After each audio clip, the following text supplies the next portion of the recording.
The odds matter. The odds matter. It matters. But logical belief matters more. And here's why the Cowboys still have hope. Cowboy Nation, ignore the odds. Ignore the odds. Ignore the odds, man. I'm not lying to you. Listen, because we have reason to be hopeful. We definitely do. This stream is brought to you by Sleeper app.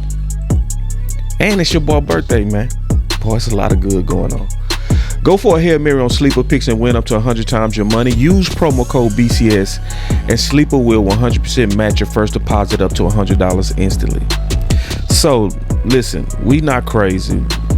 Odds are important. We not gonna act like odds don't mean anything, but we have to add it up. We have to truly measure the Kool-Aid, and when you really measure the Kool-Aid, the Cowboys don't look bad, honestly, at all.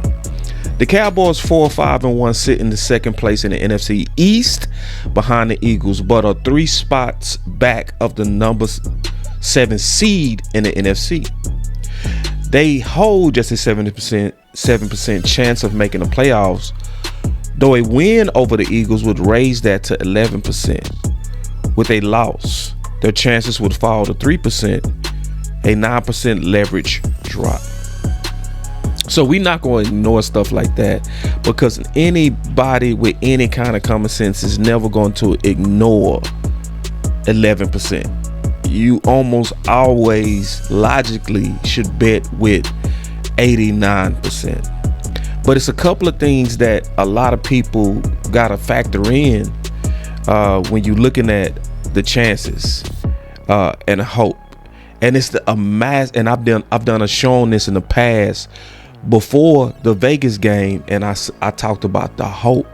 And it was a hope in not just Quentin Williams and Logan, the trades, but it was also the upper side and the ascending side of Clowney. It was also what we was remaining to see with Siobhan Revel. It was also the clear upside of what we seeing with Pickens and the reserve of Trayvon Diggs. You are not in a bad place when Trayvon Diggs is your reserve. That's not a bad place to be. So I've talked about some of this in the past about ignoring some of the odds. I'm gonna kind of go through this, and then I'm gonna catch us up. I'm gonna catch us all the way up on today. But let's look at times in the past where we had bad odds. We could just talk about a few of them where we overcame them, and it was recent. What about 2016, where we had a rookie quarterback named Dak Prescott that had to get drafted, was 4th on the depth chart, in rookie OTAs, thrown 2 balls, but had to come in and lead the team behind Romo. What was the odds of that? What was the odds of that actually even being realistic? It was nearly impossible, but the Dallas Cowboys clearly did it. So that's something that we could think and say, well, we're not facing those type of odds, because we're not. There was no rookie that was asked to do what Dak did in 2016. What about the odds of what happened with Cooper Rush? See, because the Dallas Cowboys had 3 12-5 seasons. They had 3 12-5 seasons, but we sometimes forget that in the midst of those 12-5s, we had to lean on a quarterback that didn't have a lot of talent to actually win 9 games. He was 9-5. What's the odds of that? So again, you have lightning striking for your Dallas Cowboys. What's the odds? And we just keeping it real. What's the odds of acquiring a receiver mid-season where you're 3-4? And then even when you get him, you go 3-5. Have anybody ever looked at what happened with mid-season acquisitions of receivers?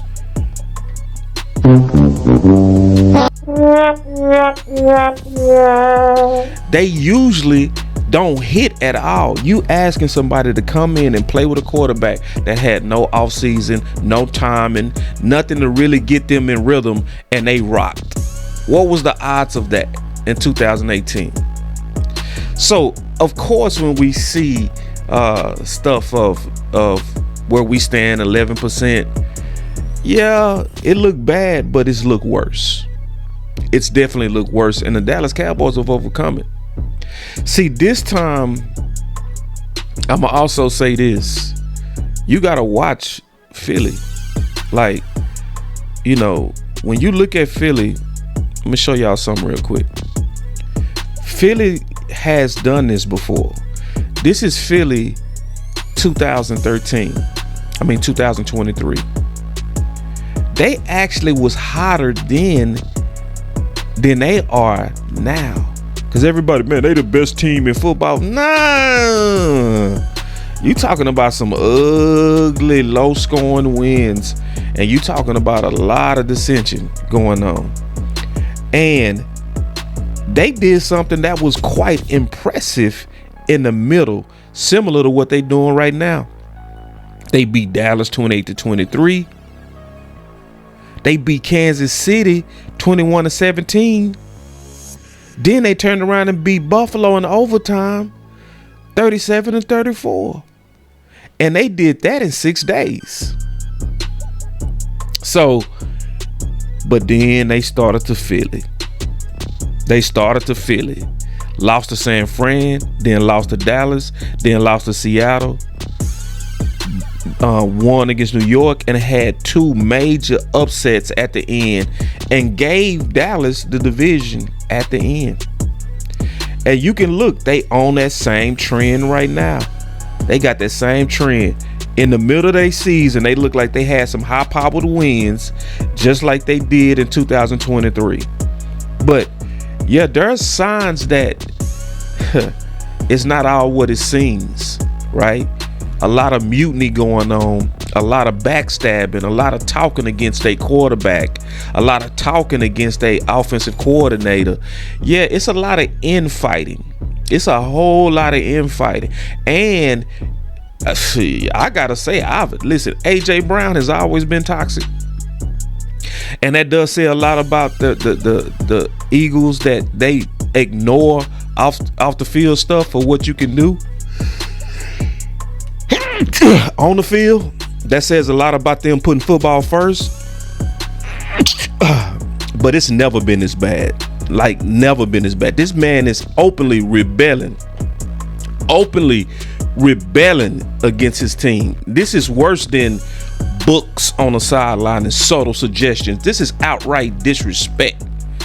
Outright just total disrespect of his quarterback, his organization. He sneaked this in anytime he can. And most importantly,